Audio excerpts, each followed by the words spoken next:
Assalamualaikum warahmatullahi wabarakatuh. Saya Nur Fatin Syuhada binti Zamir, memegang nombor metrik A177668, mewakili rakan-rakan saya Muhammad Izzat Hilmi bin Muhammad Harun A177636 dan Virus Nazira binti Rusni A176797 akan membentangkan poster secara ringkas tentang pencerakinan reflektif pasukan elit tentera dan politik Abbasi bagi subjek PPPJ 2363 Tamadun Islam Zaman Umawi dan Abbasi semester 1 sesi 2021-2022. Bertitik torak dari kenyataan oleh Hugh Kennedy pada tahun 2020, beliau telah menghujahkan bahawa pemerintahan kerajaan Abbasiyah menyaksikan pencapaian yang luar biasa dengan penglibatan golongan elit ketenteraan dan politik Abbasiyah dalam tadbir urus yang sangat berkesan. Objektif kajian yang diketengahkan ialah meneliti sumbangan pasukan elit tentera dan politik Abbasiyah yang berjaya mengekalkan kedaulatan kerajaan Abbasiyah. Metode kajian yang telah digunakan ialah secara kualitatif, iaitu kajian sejarah dan analisis kandungan. Pemerintahan kerajaan Abbasiyah menyaksikan pencapaian yang luar biasa dengan penglibatan golongan elit ketenteraan dan politik Abbasiyah dalam tadbir urus yang sangat berkesan. Baiklah, saya akan mulakan dengan sistem ketenteraan. Dari segi ketenteraan, kerajaan Abbasiyah menubuhkan beberapa dewan yang dikenali sebagai Ad-Dawawin. Salah satu dewan adalah Dewan Al-Jund. Dewan Al-Jund atau Dewan Ketenteraan adalah salah satu dewan yang penting yang bertanggungjawab dalam semua urusan yang berkaitan dengan hal ehwal ketenteraan.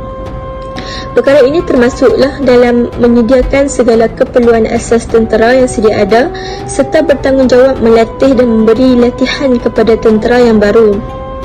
Masalah kenaikan pangkat dan pembayaran gaji juga dimasukkan dalam dewan ini. Semasa pemerintahan kerajaan Abbasiyah, Khalifah telah membuat pengagihan kuasa terhadap dewan ini di antara Khalifah dan Perdana Menteri. Walaupun Khalifah dianggap sebagai pentadbir negara yang tertinggi, namun hal ehwal dan polisi ketenteraan dipegang oleh Wazir Al-Wuzara dengan persetujuan Khalifah. Sementara orang yang bertanggungjawab dalam melaksanakan dan membuat keputusan adalah Ketua Pemerintah Tentera.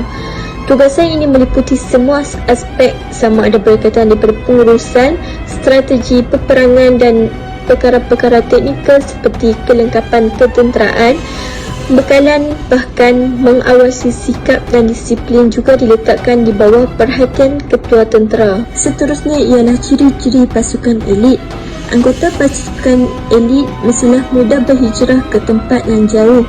Hal ini kerana mereka berkhidmat di wilayah pemerintahan yang berbeza dan akan kembali ke Baghdad dalam tempoh perkhidmatan yang ditetapkan sebelum diberikan tarikh pelantikan yang baru. Seterusnya ialah kuat. Kuat ialah sumber kuasa kumpulan ketenteraan terpenting bagi Khalifah. Hal ini kerana mereka akan menjaga keselamatan Khalifah dan sentiasa bersedia dengan apa-apa keadaan. Seterusnya ialah pentadbiran dan politik. Kerajaan Abbasiyah memperkenalkan sistem Al-Wizarah yang bertanggungjawab menjalankan pentadbiran Khalifah.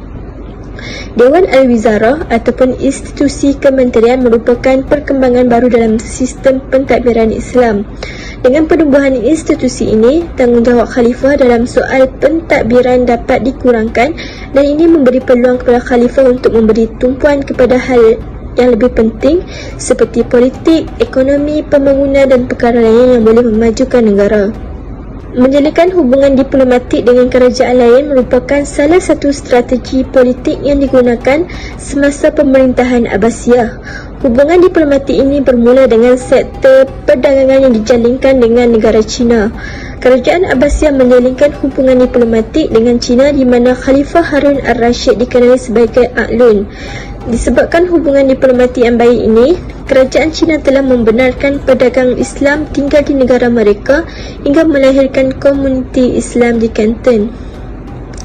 Selain itu, Khalifah amat menitik beratkan sistem cukai dan kewangan negara. Dengan itu, sistem cukai digunakan dalam pemerintahan Abbasiyah ini. Hasil pungutan cukai yang diperolehi dianggap sebagai penyumbang utama kepada ekonomi dan perbendaharaan negara yang dikenal sebagai Baitul Mal. Seterusnya ialah pengakalan kewibawaan dan perpaduan yang dilakukan oleh Kerajaan Abbasiyah dalam menjamin kesejahteraan dan keharmonian empayar mereka. Institusi kehakiman menjadi badan yang berperanan penting dalam sistem pentadbiran Abbasiyah. Dalam soal kehakiman, ketua hakim bertindak sebagai ketua badan dan berkuasa mengendalikan perkara yang berkaitan dengan pelaksanaan undang-undang.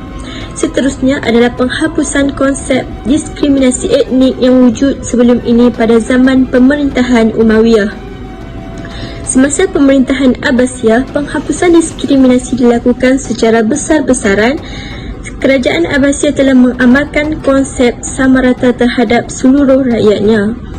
Dalam sektor pekerjaan juga, Kerajaan Abbasiyah tidak mengamalkan diskriminasi seperti kerajaan terdahulu dengan mengambil pekerja yang berkelayakan dari semua golongan tanpa mengira ras dan etnik.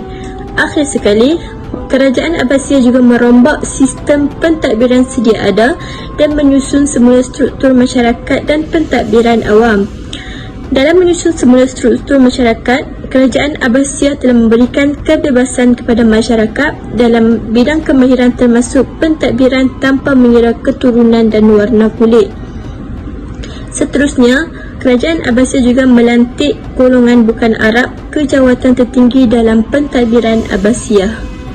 Keadaan ini telah memberi peluang yang banyak kepada orang Parsi untuk memasukkan budaya dan tamadun mereka dalam sistem pentadbiran Abbasiyah yang akhirnya muncul sebagai tonggak tamadun Islam yang dibanggakan oleh seluruh umat Islam. Sekian sahaja daripada saya. Wabillahi taufiq wal hidayah. Wassalamualaikum warahmatullahi wabarakatuh.